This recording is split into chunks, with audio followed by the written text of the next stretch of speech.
Assalamualaikum warahmatullahi wabarakatuh. Perkenalkan, nama saya Putri Supriyatingsi, NPM 1835223321, kelas 6B semester 6. Mata kuliah Administrasi Keuangan. Dosen pengampu Ibu Lala Sulastri Esos MSI.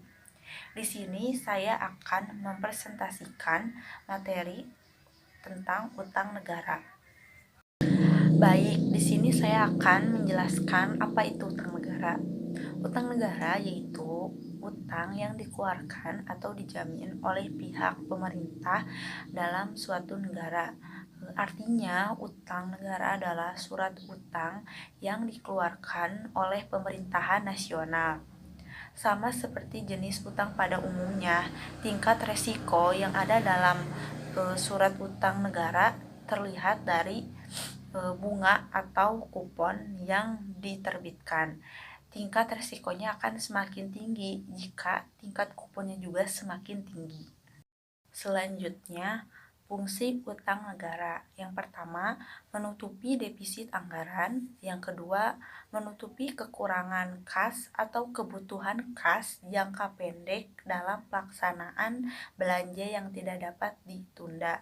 Yang ketiga, solusi dalam penataan portofolio utang pemerintah yang tentu dimaksud untuk mengurangi beban belanja untuk membiayai utang dalam APBN di tahun-tahun berikutnya. Tujuan pengelolaan utang negara. Yang pertama udah utang jangka pendek, yaitu memastikan tersedianya dana untuk menutupi defisit dan pembayaran kewajiban pokok utang secara tepat dan efisien. Yang kedua ada utang jangka panjang. Yang pertama mengamankan kebutuhan pembiayaan APBN melalui utang dengan biaya minimal pada tingkat resiko terkendali sehingga kesinambungan fiskal dapat terpelihara. Yang kedua, mendukung upaya untuk menciptakan pasar surat berharga negara atau SBN yang dalam, aktif, dan likuid. Jenis-jenis utang negara. Yang pertama ada utang domestik. Demi mendanai pembangunan domestik, maka pemerintah selanjutnya akan mengeluarkan obligasi agar bisa dibeli oleh investor domestik. Misalnya perusahaan asuransi, bank, hingga dana pensiun. Jenis obligasi yang satu ini dibilang rendah atau bebas risiko pelarian modal karena investasinya berasal dari domestik. Yang kedua ada utang negara internasional, yaitu bagian utang dari suatu negara yang mana pembeli dari surat utang tersebut adalah pihak investor dari luar negeri. Pinjaman yang didapat beserta dengan bunganya harus dibayar dalam mata uang pinjaman tersebut. Sumber pinjaman negara. Yang pertama, para individu sebagai kreditur. Yang kedua, lembaga keuangan bukan bank sebagai kreditur. Yang ketiga, bank umum sebagai kreditur. Yang keempat, bank sentral sebagai kreditur. Kenapa negara harus berhutang padahal bisa cetak uang sendiri? Baik, di sini saya akan menjelaskan dulu mengapa negara bisa berhutang.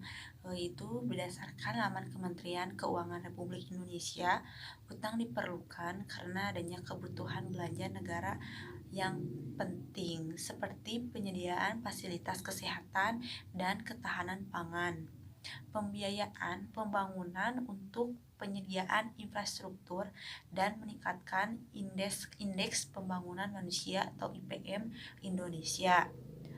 Padahal bisa cetak uang. Nah, karena pada tahun 1960-an perekonomian Indonesia hancur karena invasi dan hutang. Sementara ekspor mengalami penurunan dan pendapatan dari ekspor pajak juga belum dapat terlaksana dengan optimal. Jadi mencetak uang berlebih bukan menjadi solusi karena menyebabkan inflasi di mana harga naik secara umum.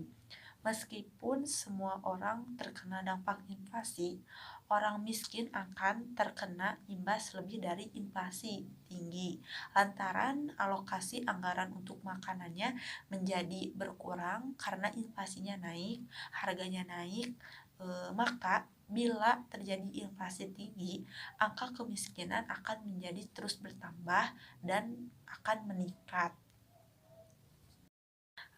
Yang terakhir, solusi mengatasi utang. Solusi yang paling sederhana mengatasi utang luar negeri adalah dengan mengoptimalkan restrukturisasi utang, khususnya melalui skema debt swap, di mana sebagian utang luar negeri tersebut dikonversi dalam bentuk program yang berkaitan dengan pemberdayaan masyarakat, pemeliharaan lingkungan, dan sebagainya. Selain itu, perlu dioptimalkan upaya meminta pemotongan utang atau meminta pembebasan utang dengan memberi alasan logis dengan disertai fakta-faktanya. Sekian presentasi dari saya. Mohon maaf bila ada kalimat atau kata yang kurang berkenan. Wabillahi wa taufiq wal hidayah. Wassalamualaikum warahmatullahi wabarakatuh.